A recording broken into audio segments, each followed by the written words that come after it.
On se retrouve aujourd'hui pour une nouvelle vidéo favori découverte.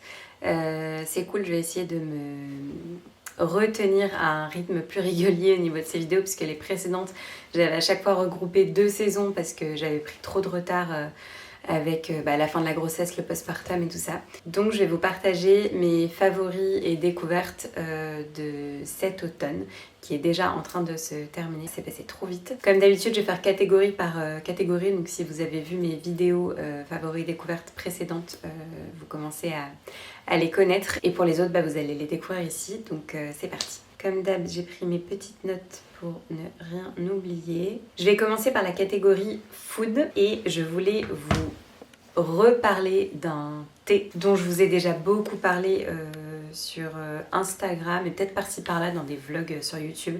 C'est un thé que je bois depuis longtemps, donc c'est pour ça que j'en ai déjà parlé, mais je le rachète ponctuellement parce que j'ai pas envie de m'en lasser, qu'à chaque fois il me rappelle des moments assez particuliers, enfin des périodes assez particulières. Aussi parce que c'est un thé qui est pas donné et la dernière raison c'est que ça fait quelques temps que j'ai arrêté d'avoir 10 000 boîtes de thé différentes. Enfin, j'essaye de pas encombrer même mes placards de bouffe. En fait, je trouve ça cool d'avoir un thé ou deux, enfin de pas en avoir 50 et de boire le même pendant une période ou d'alterner avec un autre. Mais enfin, vous voyez, de pas avoir 50 000 thés à dispo. Et du coup, j'ai racheté celui-ci fin août. Et voilà, qui m'a vraiment fait l'automne. Il m'en reste bien sûr, mais j'en prends un tous les matins. Ah là là, qu'est-ce que ça sent bon. C'est un thé qui est très particulier parce que c'est un thé bleu. Donc je sais que c'est moins fort en théine que le thé noir. Ça se rapproche plus du thé blanc. Alors à l'époque, quand je l'avais découvert, c'était le Milky Blue tout court.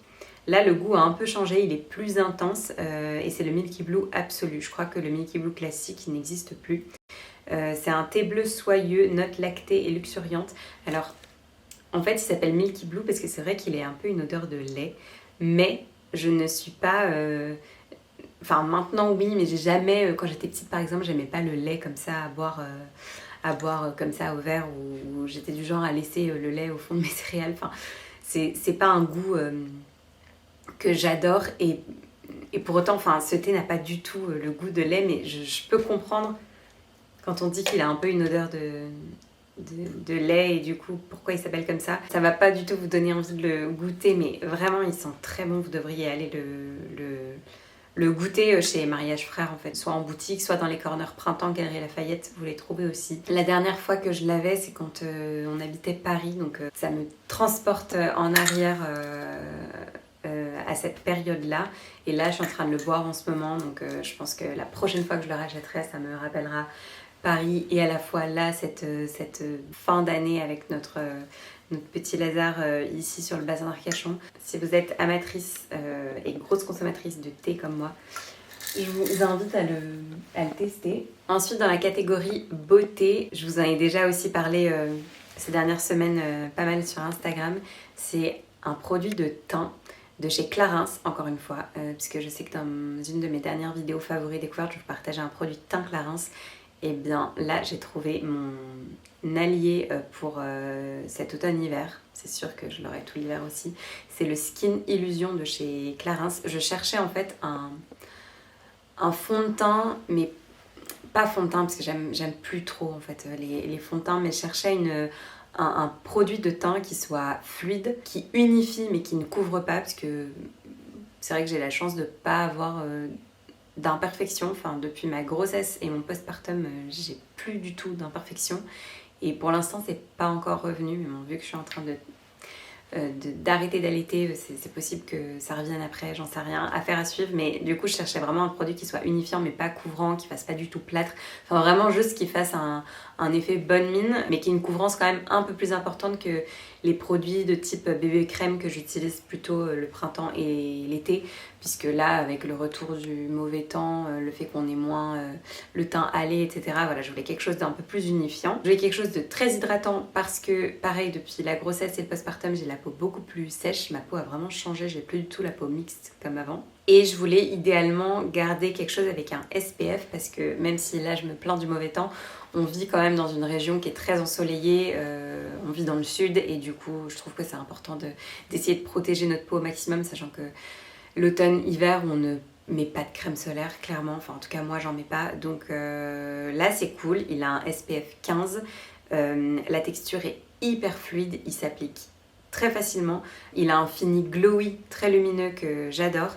Et le format pipette, je le trouve hyper pratique. Et moi, j'en mets sur le dos de ma main comme ça. Et ensuite, je l'applique avec un pinceau. J'utilise le numéro 6 de chez Sephora, si ça peut vous donner une idée. Et je vais l'appliquer comme ça en faisant des cercles. Je l'adore, vraiment, c'est une trop trop bonne découverte. Ah oui, et je vous ai pas précisé la teinte. J'ai la teinte Amber, elle s'appelle. C'est la 110N. Je vous mettrai tout de toute façon en barre d'infos, comme d'habitude. Ensuite, dans la catégorie médias, je voulais vous partager une série qu'on a regardée là. Alors on l'a terminée il y a déjà quelques temps, mais ça nous aura fait tout le début de l'automne. C'est la série Tapis sur Netflix. On a trop aimé, je dis on parce qu'on l'a regardé avec Romain. Ça nous a fait plusieurs dîners, on se mettait en mode plateau télé le soir, le temps de dîner. Et en fait, on était tellement à fond dedans qu'en général on réembrayait sur un autre épisode. Mais ouais, trop bien. On a démarré cette série, moi sans grande conviction, parce que en fait, je prends pas trop le temps de regarder des films et des séries, enfin encore plus depuis que Lazare est là, vraiment. Déjà que je me plains que j'ai le temps de rien, donc c'est vrai que le soir, je me pose pas les fesses dans le canapé à regarder une série, ni dans mon lit.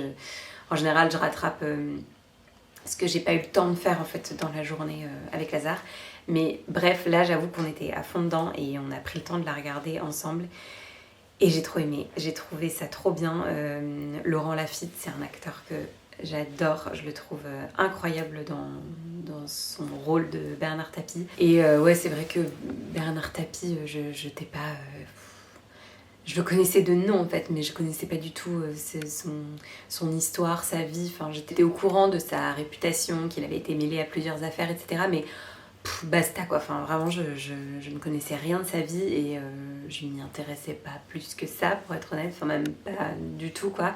Et là j'ai trop aimé et du coup ça m'a donné envie de regarder la série Bardo, parce que je me rends compte que j'aime bien en fait les séries et les films biographiques. Voilà, si vous ne l'avez pas vu et que vous aimez les séries qui sont à la fois prenantes, à la fois qui restent légères ou qui ne font pas peur, qui font un peu rire, mais qui sont bien rythmées. J'ai trouvé que chaque épisode avait un peu ces moments de suspense, ces moments drôles, on est tenu en haleine en fait. Alors que la série démarre, il n'est pas enfant et qu'on ne va pas du tout jusqu'à sa mort, mais ça reste quand même bien rythmé, pas du tout ennuyant. Enfin bref, j'ai beaucoup aimé. Donc peut-être que si vous l'avez vu, vous pourrez me faire vos retours aussi en commentaire. Ensuite, dans la catégorie mode, je voulais vous parler d'une marque de bijoux cette fois-ci, qui s'appelle Aglaia & Co. Alors peut-être que vous la connaissez déjà. Moi j'en avais entendu parler sur YouTube à plusieurs reprises, dans les vidéos de deux youtubeuses différentes que j'aime beaucoup. Les vidéos de Margot de la chaîne YouTube Les Astuces de Margot et dans les vidéos de Camille dont je vous parle souvent, Les Bonheurs de Camille, qui en parle régulièrement parce que c'est une marque de bijoux qu'elles adorent, avec qui elles ont collaboré à plusieurs reprises, etc. Et moi j'ai eu la chance de pouvoir faire ma propre sélection de bijoux et je suis partie sur un ensemble de bracelets que je vais vous montrer un peu plus en détail, et depuis que je les ai reçus, je ne les quitte plus. Pour vous dire, les gros, je les retire pour dormir, pour pas être gênée, pour pas prendre le risque de les casser. Et les petits, les deux plus petits, je les garde tout le temps, je me douche avec, je dors avec, je ne les quitte plus du tout. Donc vraiment, c'est un gros coup de cœur. C'est une entreprise française, tous les bijoux sont fabriqués en France. Toutes leurs créations sont fabriquées à partir de matériaux les plus responsables possibles. Par exemple, alors moi j'en ai pas ici parce que je suis beaucoup plus or. Et d'ailleurs c'est du plaqué or 3 microns 18 carats si vous y connaissez un petit peu en qualité de bijoux.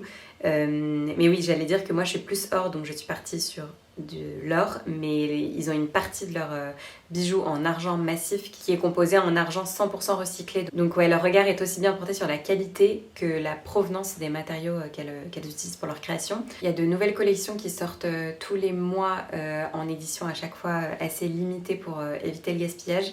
D'ailleurs, je vous parlais de Camille, justement, de la chaîne YouTube Les Bonheurs de Camille. Et ben là, elle a lancé j'allais dire une co-création, ouais, une collection qu'elle a imaginée avec eux, qui est sortie là tout récemment et qui est canon. Moi, j'ai eu la chance de recevoir de la part de Camille 2 pièces de sa nouvelle collection. Donc j'ai ce bracelet là que je porte ici qui est trop beau, je vais vous montrer aussi plus zoomé. Et j'ai une bague que je ne porte pas là, mais je vais vous la montrer aussi à l'écran, qui est canon. Tous les bijoux que je porte là, que je vous montre, je vous mettrai de toute façon les liens en barre de description. J'attendais de pouvoir un peu les tester entre guillemets, les porter, voir la qualité, comment ils tenaient, etc. Un peu avec le temps, avec l'eau, etc. Et j'en suis vraiment super contente. Ce qui m'a le plus scotché quand j'ai reçu les bijoux, c'est la qualité des fermoirs et le côté solide des bijoux. Ce qui se perd, je trouve, de plus en plus quand on reçoit des petits bijoux fantaisie entre guillemets comme ça. Et en effet, la qualité est là. J'ai eu un énorme coup de cœur particulièrement pour ce bracelet-là qui est avec des perles et un enchaînement d'anneaux travaillés sur le devant et je le trouve mais juste sublime. L'attache est trop belle aussi, je vous la montre ci-dessous. Et je trouve qu'avec l'association des autres petites chaînes à côté qui ont toutes des maillages différents et des largeurs différentes, je trouve que c'est vraiment très élégant. Je trouve que ça va avec tout, ça habille mon poignet. Je les porte à droite parce que à gauche j'ai déjà ma bague de fiançailles et l'autre bague que j'ai depuis la naissance de Lazare. Donc je trouvais ça un peu lourd, mais à droite avec cette petite bague là, je trouve que vraiment c'est trop beau. Je vous montre aussi, vous recevez les bijoux dans une petite boîte en carton comme ça, dans un joli petit pochon en coton écru. C'est simple, élégant et délicat, c'est vraiment tout ce que j'aime. Et je trouve que c'est une trop bonne idée de cadeau pour les fêtes. Vous êtes plusieurs à me demander si j'ai des idées de cadeaux à vous partager. Je prends pas trop le temps de le faire parce que, pour tout vous dire, on est dans le rush complet.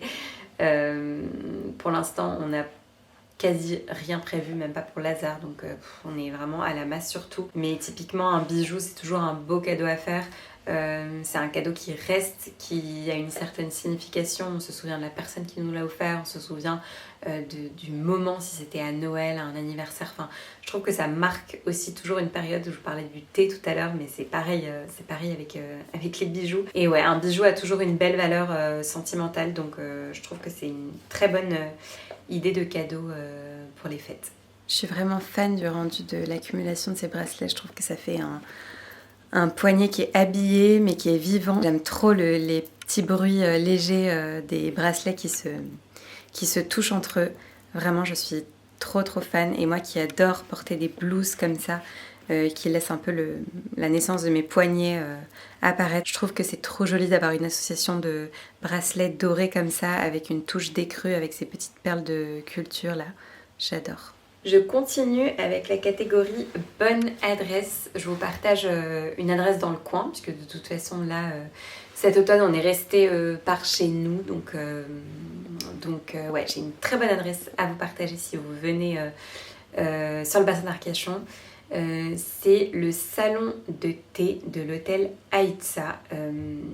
Avant d'habiter ici, jamais j'aurais pensé aller là-bas parce que c'est un hôtel qui est de luxe, c'est un palace en fait qui est sublime. Mais bon, on se doute que tout va être très cher. Ils ont un brunch le week-end qui est incroyable, que Romain m'avait offert d'ailleurs pour la fête des mères. Donc j'ai eu l'occasion de le tester, mais c'est incroyable. On n'a jamais fait le resto parce que c'est un resto gastro étoilé qui est apparemment dingue aussi.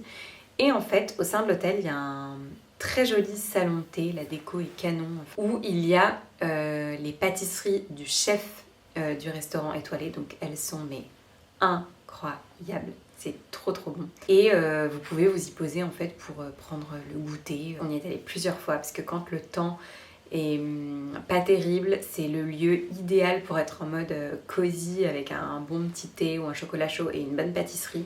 Alors certes, les pâtisseries sont plus chères que dans une boulangerie-pâtisserie classique, mais franchement, pour la qualité des produits, c'est pas beaucoup plus cher. Si vous voulez juste les prendre à emporter, elles sont moins chères d'ailleurs à emporter que sur place, mais je vais pas vous dire que c'est un bon plan parce que évidemment ça reste un lieu où ce sont des produits d'exception, mais vraiment c'est une adresse qui est bonne à connaître en fait parce que le lieu est incroyable. Les gâteaux sont dingues. Et l'été, si vous venez plutôt pour les beaux jours, il y a une terrasse magnifique, vous êtes sous les pins, donc c'est très sympa aussi quand il fait beau. Je continue avec la catégorie bien-être. En fait, je vous en avais parlé rapidement sur Instagram. Avant l'été, parce que nous cet été on n'était pas sur le bassin d'Arcachon, donc ça nous a vraiment accompagné là cet automne. J'ai reçu 2 oreillers et une couette en plume de la marque Bonne Nuit, qui est une marque française lilloise. Et alors, mais ça change tellement tout d'avoir une couette en plume qui est chaude, qui est tellement confortable. Enfin vraiment c'est un bonheur de dormir dans une couette et sur des oreillers comme ça. Les oreillers sont juste dingues. Vous pouvez d'ailleurs choisir en fonction de vos allergènes, etc. Vous avez des oreillers en plumes naturelles, mais aussi des oreillers synthétiques. Vous avez différents types de couettes aussi. Nous, on est parti sur de la plume et vraiment, ils sont incroyables. Et je vous apprends rien, mais on s'est rendu compte à quel point c'était important, surtout quand les nuits sont autant hachées et qu'on est autant en manque de sommeil depuis qu'on est parents. Ouais, on s'est rendu compte à quel point c'était important d'avoir des oreillers et une couette de qualité. Clairement, là, notre prochain objectif, c'est de changer de lit, parce que là, on a un lit qui est vraiment tout petit. On aimerait avoir plus de place et avoir un matelas plus quali aussi. Donc, c'est la prochaine étape. Mais déjà, la couette et les oreillers, ça nous a changé notre confort et notre qualité de sommeil. Et pour finir, dans la catégorie beauté, je vais vous parler cheveux. Je reçois beaucoup de questions depuis un moment déjà sur ce que j'utilise pour mes cheveux, etc. Alors, je trouve que je vous en parle pas au meilleur moment parce que ça fait quand même quelques temps maintenant que j'ai la repousse des baby hair, vous savez, auxquels je ne pensais pas du tout avant. Enfin, je me suis toujours dit, mais pourquoi les femmes font un focus là-dessus, etc. On s'en fiche. Et en fait, depuis que je les ai, vraiment, ça me fait péter un plomb. Moi qui adorais m'attacher les cheveux comme ça à l'arrière, je ne les tire plus du tout parce que j'ai toujours ces petits cheveux comme ça, je sais pas quoi en faire, qui sont là. Je trouve que c'est horrible. Donc, j'ai tout le temps un peu la même coiffure. Donc, heureusement que j'ai mon Dyson là dont je vous avais parlé dans ma précédente vidéo qui m'aide à me faire des brushings pour avoir l'air coiffé et masquer un petit peu tous ces petits cheveux de repousse. Mais je voulais vous partager mes shampoings et mes soins que j'utilise pour les cheveux qui sont juste incroyables et qui ont certainement quand même joué dans le fait d'avoir des cheveux qui sont beaucoup plus beaux, beaucoup plus forts. Et c'est la gamme de chez Olaplex. Ils m'ont déjà accompagnée tout ce printemps-été. Et là, je les ai rachetés pour cet automne et hiver. Enfin, clairement, ça va me faire tout l'automne-hiver parce qu'ils tiennent très longtemps. Pour la simple et bonne raison que vous avez besoin d'en mettre juste une noisette pour avoir une mousse incroyable. Ils sentent trop bon. Donc moi, j'ai le shampoing et l'après-shampoing Bond Maintenance. Le numéro 4 et le numéro 5. Incroyable. J'ai pas de masque, du coup. Je trouve que la qualité de l'après-shampoing est dingue. Et vous le laissez plus ou moins poser. Il répare et renforce vraiment vos cheveux. Et à côté, j'ai à la fois le Bond Protector, c'est le numéro 9. Et le Bond Smoother, c'est le numéro 6. Je sais pas si c'est très utile d'avoir les deux. Moi, j'avais acheté les deux. Et en fait, je m'en sers autant l'un que l'autre parce qu'ils ont finalement 2 utilisations différentes. En fait, le 9, je l'utilise avant de me sécher les cheveux au Dyson. Et le 6, je l'utilise si je sais que je ne vais pas avoir le temps de me sécher les cheveux et que je vais les laisser sécher à l'air libre. Et en général, après, je vais juste venir les recoiffer, mais ça peut être peut-être le lendemain même, ou voilà, si je sors ou que je vais faire un truc en particulier. Mais c'est vrai qu'en ce moment, c'est tellement le rush tout le temps que je prends pas forcément le temps de me les sécher et j'utilise du coup le numéro 6. Ça les hydrate, ça coiffe aussi un petit peu les baby hair justement. Ça les adoucit, ça les renforce, ça stoppe un petit peu justement les frisottis aussi sur le dessus. Enfin vraiment ce sont des très très bons produits. J'adore, c'est un coup de cœur ces produits Olaplex et moi je les achète sur le site de My Origin dont je vous parle tout le temps puisqu'ils sont moins chers dessus et à chaque fois vous me demandez mais le site My Origin il est fiable, vous pouvez foncer. La livraison n'est pas express mais est rapide, vous recevez toujours un colis soigné, tout est emballé, des échantillons, etc. Donc ouais, rien à redire, vous pouvez foncer. Donc voilà, c'en est tout pour mes favoris découvertes de cet automne. J'espère que ça vous aura permis de faire des découvertes justement, que ça répondra à certaines de vos questions, que ça vous donnera des idées cadeaux peut-être pour les fêtes qui arrivent. N'hésitez pas si vous avez des questions à les poser en commentaire et on se retrouve très bientôt pour une prochaine vidéo et puis pour une prochaine vidéo favoris et découvertes à la fin de l'hiver. À très vite! Hey, Santa, the city.